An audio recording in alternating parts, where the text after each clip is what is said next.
সেরা পরিবেশের জন্য ওঙ্কারশ্রী পুরস্কার পেল সাঁতরাগাছি দক্ষিণ রায়তলা দুর্গাপূজা সমিতি। এবারে তাদের পুজো মণ্ডপের থিম কৈবর্ত। জেলেদের জীবন সংগ্রাম নিয়ে চলা এই ভাবনা তাদের ব্যবহৃত জিনিসপত্র দিয়ে এই মণ্ডপ তৈরি করেছেন।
পুরস্কার পেতে কার না ভালো লাগে, আমাদেরও খুব ভালো লাগছে। সারা বছর ধরে আমরা চেষ্টা করি, অনেক দিন ধরে যে থিম মেকার আমরা সবাই মিলে একটা জিনিস আমরা দাঁড় করিয়েছি, এত সুন্দর একটা প্যান্ডেল, ইকো ফ্রেন্ডলি।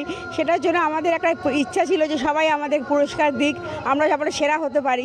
সেটা যখন ওঙ্কার টিভি আমাদেরকে এই সুযোগটা দিয়েছে, আমাদের ভীষণ ভালো লাগছে। যার বহিঃপ্রকাশ তো আপনারা দেখলে, আমাদের নাচ, আমাদের আনন্দ।